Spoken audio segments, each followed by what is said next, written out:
Welcome back to your live continuing coverage of InfoComm 2015's digital signage stage in the Digital Signage Pavilion. I'm Michael Artsis. This is BeTerrific. We're the official live streaming broadcast here, and it's been so exciting. This is the wrap-up show from the Orange County Convention Center in Orlando, Florida. We've come to the end of day one, but we've still got about 20 minutes left to talk to you, and we're so excited that you've joined us. You can catch all the archives on our YouTube page in about a week or two in case you missed anything. I'm sure you haven't been able to stay glued the whole time. You are the Terrifics. You make BeTerrific special, so join our Slack chat so you can communicate with our other Terrifics, make comments, ask questions, get your comments and questions asked on air, and we check in periodically 24 hours a day so we can even keep the conversation going off air. All right, all you have to do that is beterrific.com/Slack. Everything is on beterrific.com. We're also streaming live to InfoComm.org. All right, I've got some great guys who are joining us for the wrap-up show for the next 3 days, today, tomorrow, and Friday, and they're really, really amazing. One of them you just met, his name is Jim Nista. He is from Instio. They do all sorts of great stuff, and large digital signage installations as well as small ones and template-driven ones. The company is Instio, and they're basically bringing the power to the people all the way from the bottom all the way up to the large-scale installations. But nobody knows the business better than him from a creative standpoint, that is for sure, and they're doing some really innovative stuff. The next guy is a guy I really like. He's from Multimedia Solutions. He's a legend in the business. He's a pioneer in the business. He helped set up this digital signage pavilion and the stage. It was his vision originally, and he's been a good friend, and he's helped make this happen as well. Mike White, thank you so much for joining us. You do such a great job. We're going to have you on for an interview tomorrow to talk about what you guys do as a company and who you are and stuff, but yeah. I'm so glad you guys are part of the wrap-up show. My pleasure. First day of InfoComm 2015, pretty much in the books. I'll start with you, Mike. What did you see here that impressed you? Just continue to see innovators from the standpoint of the way that they are interacting with, and specifically relative to digital signage. There's a whole bunch of innovation here relative to InfoComm as a whole, because obviously InfoComm, the show covers so much technology, but relative to digital signage, Jim was covering it. One of the areas that I have seen implemented in 2 or 3 different booths is this boundary technology using beacon technology. I think that is so cool, and I think it's so cool to also recognize the geographic differences, the way the Pacific Rim and the people of China react more openly to the more of a push environment, and as Jim reflected earlier, how that doesn't necessarily serve well here in the US, but recognize how it can be used in a interactive basis. But the screens keep getting better, bigger, brighter, higher resolution. It's just the amount of technology here to make the experience that much better is just all around us. It's really great. Jim, what about you? What impressed you here today so far? Well, for us, screens are canvas, and I've seen a couple things. I didn't have too much time on the show floor, and I probably won't because I'm working on the Solutions Summit, but the really interesting thing for me is we get these really, really large LED screens that the dot pitch is getting finer and finer on. And what that means for us is you can actually kind of have these just insane, clear pictures but on this massive scale. And we really haven't had that. And I just stopped in my tracks a few times here when we see these 4K and 8K LED screens that just stretch across 20, 30 feet. And it just crystal clear. Well, it used to be when you see big screens, if you got up close, they looked terrible, but you were supposed to view them at 10, 15, 20, 25 feet or more, right? But today you could literally walk up to the screens, right up to them, and they look super sharp. Yeah, because the pitch size is so small between the actual elements. It's just amazing, and it allows you to, as reflected, it allows you to create that experience indoor, not just outdoor at the long viewing distances. So it's a phenomenal breakthrough in the technology that allows us to embrace that with digital signage inside. Janny is, we have a worldwide audience. We've got Paul Dixon in England, he's watching now. He says hi to you guys. He likes your tie a lot, by the way, Mike. I should mention that. And we have Janny in Finland who wants to know, there are some pitfalls and some challenges that digital signage it faces in general as an industry. He wants to know what are those challenges and how do we kind of compensate for them moving forward? Well, as an integrator, I have the opportunity to interface organizations at various different levels of implementation. Some of them are just starting to explore the idea of, hey, this digital signage thing, it may be good for us, or I interact with companies that have actually on their second or third or fourth generation of, shall we say, not so great performance. It's all the same basic challenges that occur over and over again. For instance, very seldom do people put enough energy and time and focus on network connectivity and the challenges of getting content to and feedback from the players. They don't understand the provisionings that need to be in place.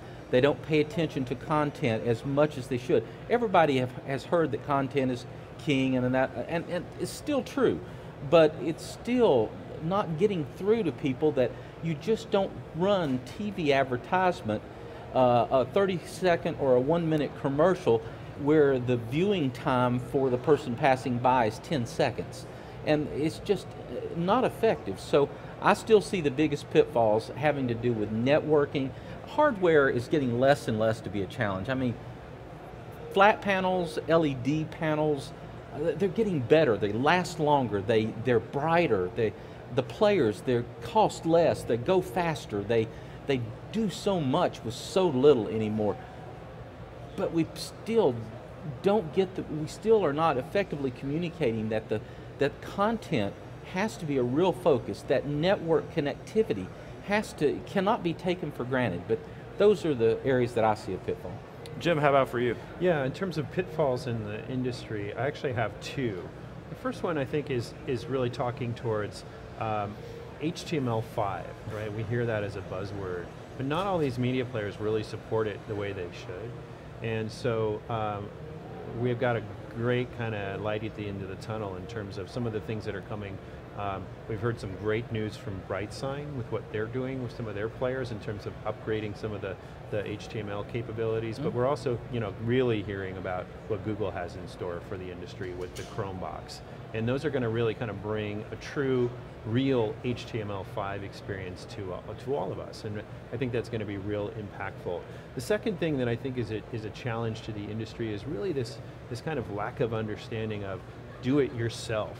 You hear all the time, oh, it's so easy, it's so easy, it's so easy, and they're applying that to the creative process, to actually getting a picture on the front of the screen. And it's really not that easy, and we see still a lot of kind of bad, poorly executed visuals on the front of the screen, hard to read, everything else. And what that impacted me today was, I was having lunch with some other colleagues, and we couldn't read the menu boards in the food court here at this convention center where we're having a digital signage convention. And I think that everyone around me was kind of saying the same thing. So we still see that it's so easy, it's so easy, it's so easy, you can do it yourself. Yesterday in the Solutions Summit, we really had a new term. It was do it for me, instead of DIY, DIFM.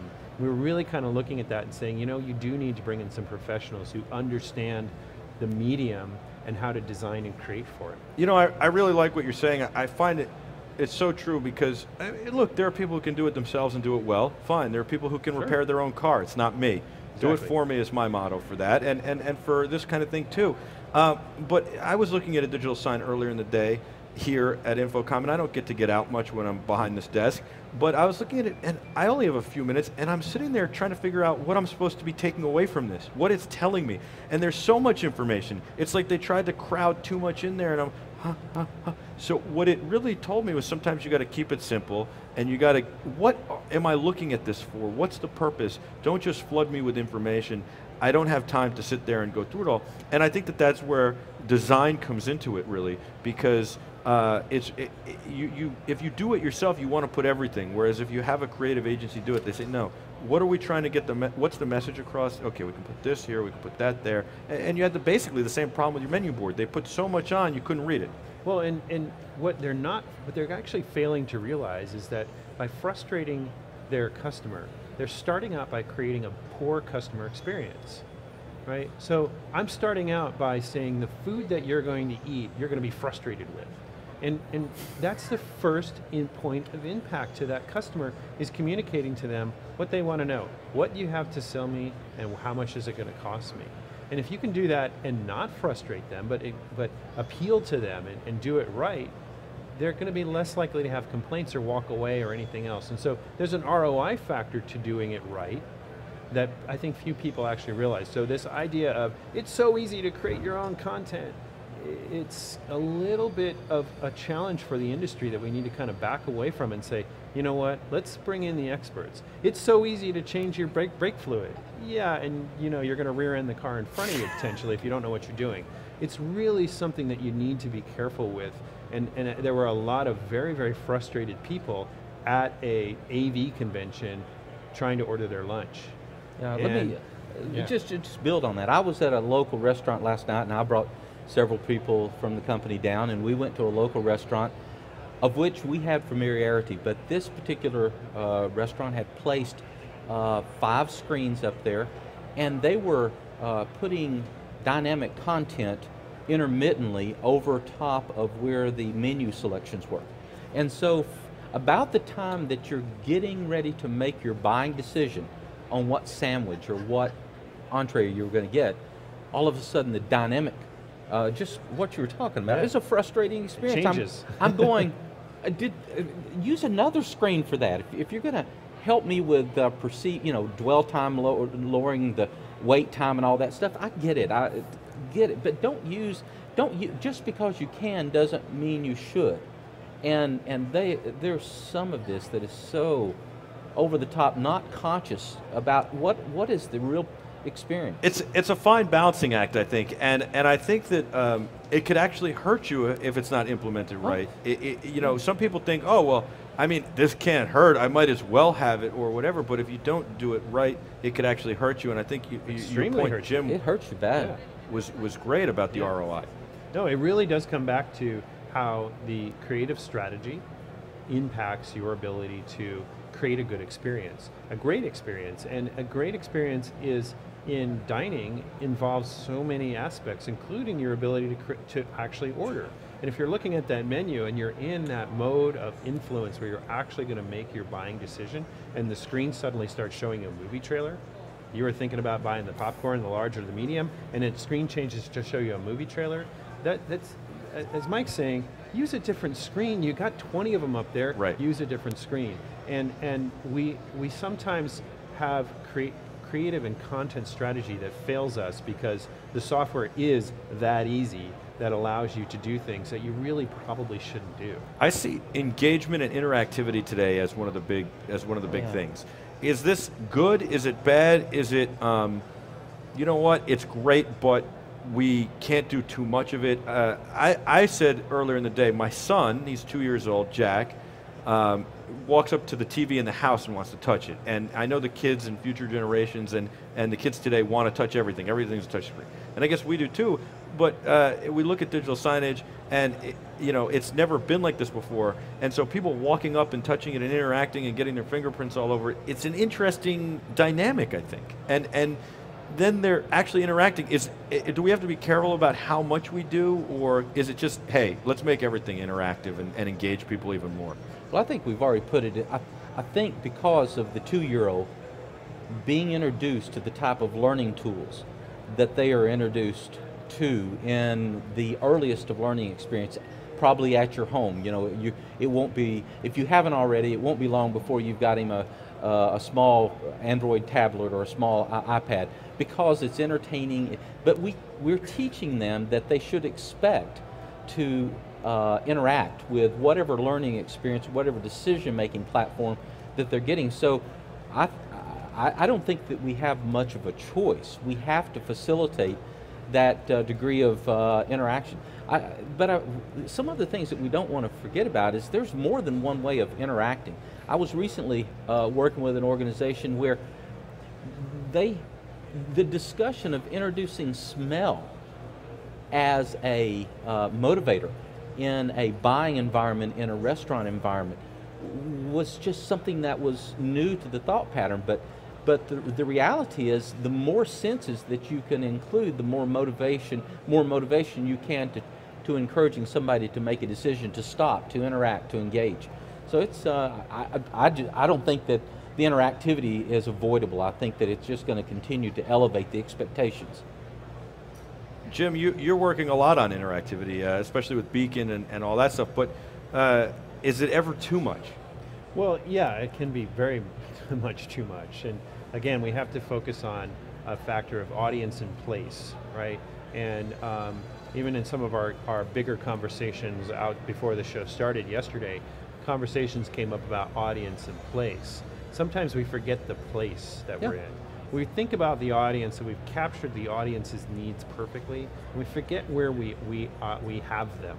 And a practical example I brought up yesterday is nothing to do with digital signage. Is I once had a big barbecue for a lot of people, friends and people I knew and colleagues and everything else. And it was I was on the beach, and these were really kind of fancy, wealthy people. And I cooked them this amazing kind of gourmet dinner on the beach, and it took me forever and everything else. But everyone ate the burgers and the hot dogs.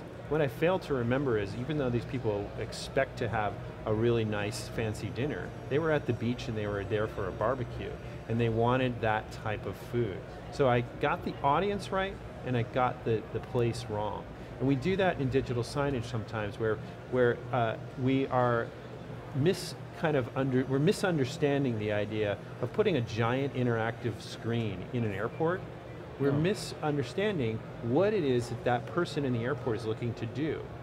We're also not only taking them away from what we want them to do, they're waiting. We want them to shop. We want them to eat, right? They're sitting there waiting on for an airplane. So we've now given them something to do that's not only something they don't want to do, but it's taking them away from the decisions that we want them to make, which is we want them to shop and we want them to eat while they're waiting for their airplane. And so putting a giant interactive screen in an airport that's a game provides no value to anybody, and in fact, no one's going to touch the damn thing. It's just going to sit there unused. And so understanding both the audience and the place, we think about the audience in an airport and we think they're bored, they need to engage them, we need to give them something to do. There's already things for them to do that don't require digital signage, interactive digital signage. There's things for them to do that involve shopping, eating, relaxing, not thinking about a 17-hour flight ahead of themselves, right? I think it's a good point, and I love that digital signage is becoming everywhere. I really do like it.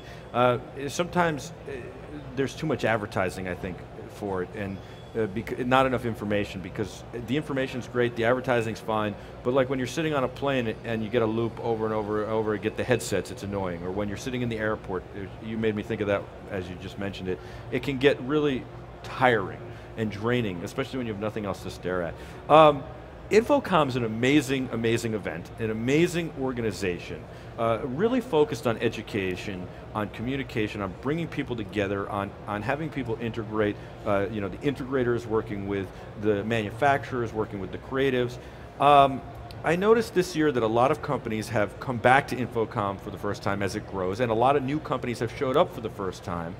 But there are still, and the Digital Signage Pavilion is growing and is tremendous. And I feel like every single digital signage company should be here. Like everybody should be here. And this should be tremendous. It should just be so large that we can barely handle it. And yet there are some people I know who didn't even make it. What do we have to do to make these people show up and to get more people here?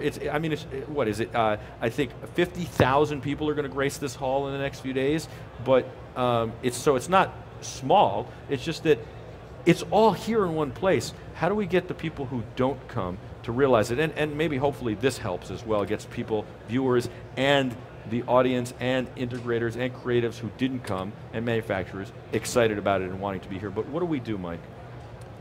Well, it's a complicated question, and I'm sure the Jason and many of the others with the InfoComm board and the executive leadership would love to have the panacea answer to that. But the reality is, I think it is an education process. I think that we have to communicate clearly the value proposition to the manufacturers, that this is a place where we've got end users, where we've got integrators, where we've got distributors, where we've got the all the tools of the industry come together. It is the one biggest gathering of all of the right tools in the right place.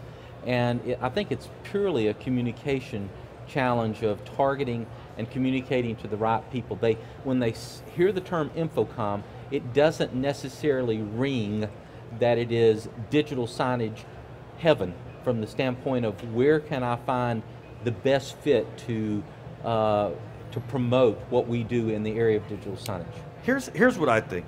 I think that InfoComm, I think you're right, and I agree with you, and I think it's in the education. And I was trying to explain this to a lot of people coming to InfoComm, what InfoComm is.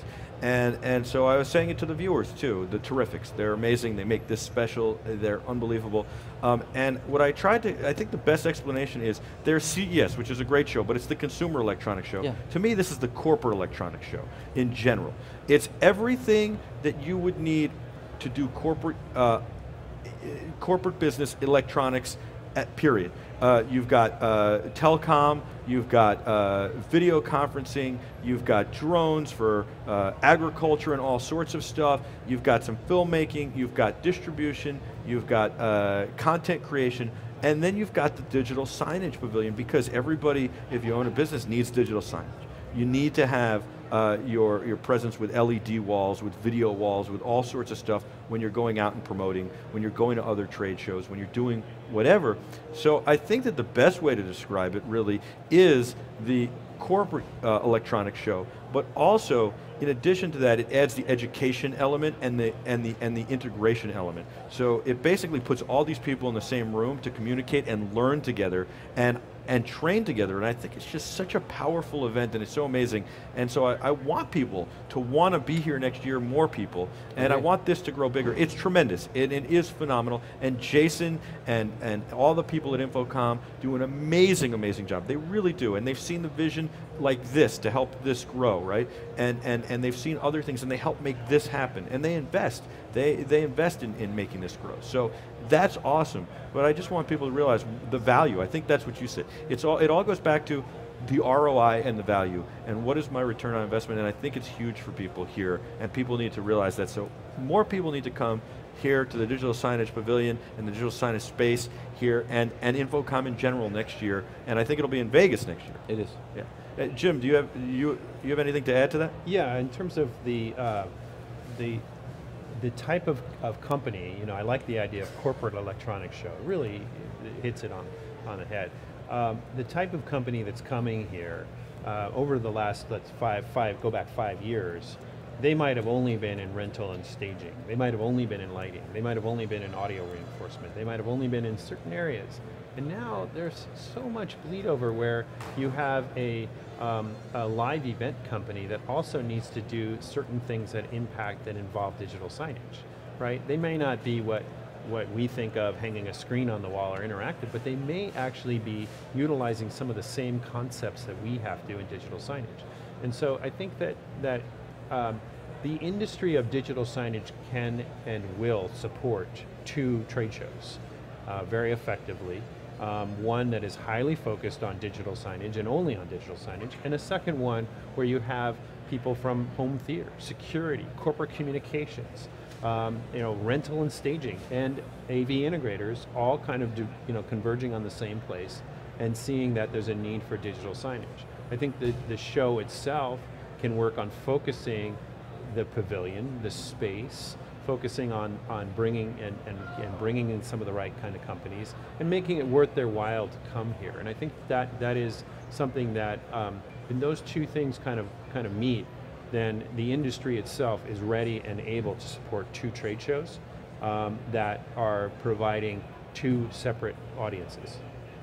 Well, I think you both said it very well, and I think that this is good, and I think that we can all learn and have a great conversation and talk about it, and I think that that's very good as well. I got to thank you guys. This was a phenomenal first day of the wrap-up show, and it's been a wonderful first day of InfoComm 2015 and the Digital Signage Pavilion. I think the show has gone pretty well. The viewers seem pretty happy. The Terrifics, thank you guys. I think we've shown also, I always like to say this would be terrific, we've shown that people do want positive content. They do want content that talks about the positives and where they can learn about companies and products, but not only the companies and the products, but the people behind them and the people that make them go and the thinking process that goes along. So the Terrifics make that possible and help us show the world we do it together, that positive content is something that's very wanted. Thank you guys for joining us. For day 2, what is on your mind that you think you have to track down that it's just going to be exciting? I know there were a lot of announcements today. I don't know if you got to see all those products and stuff.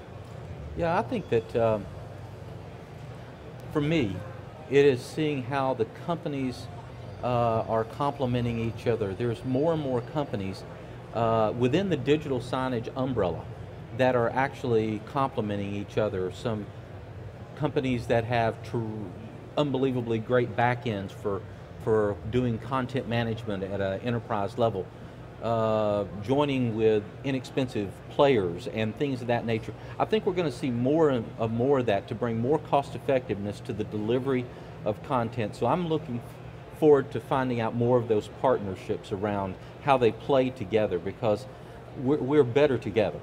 I think that that's part of what InfoComm does, because it puts all these people together, and I've noticed that this year a lot of these companies are working together and have found their way together. And I asked one of the guys, how did you guys get together? And he said, InfoComm, 2 years ago, we got together and started talking, what if we did this together, what if we did that together? And it makes a better product for everybody.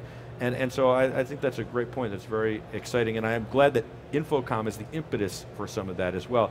Jim, how about for you?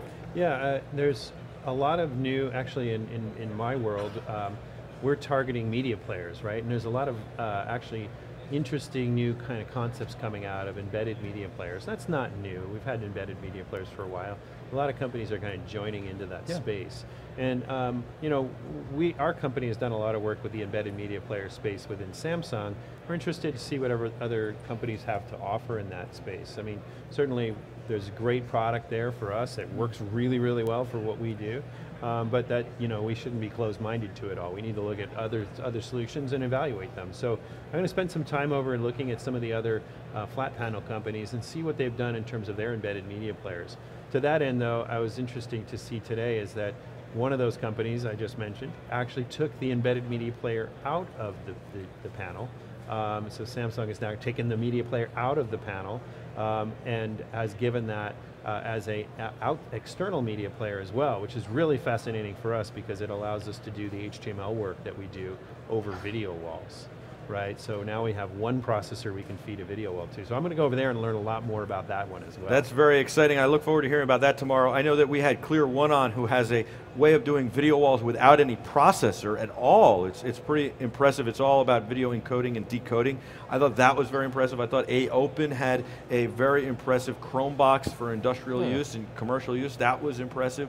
There were a lot of great, really great products on and companies on and good stories. I even thought that NewTek had a really great story with TalkShow and making TalkShow work with communication two-way over Skype in a much more professional way that could be used in a digital signage deployment and application. And I am a big believer, maybe I'm a little biased, about doing live video and live video switching for digital signage. Maybe we can talk a little bit about that tomorrow. Yes. But I think that there's a place for that, especially, I mean, look, scoreboards at baseball stadiums or hockey rinks or whatever are digital signage, ultimately.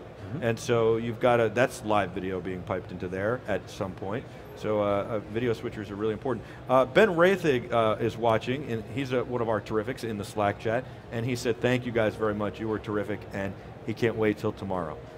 I couldn't have said it better than Ben did. Thank you both.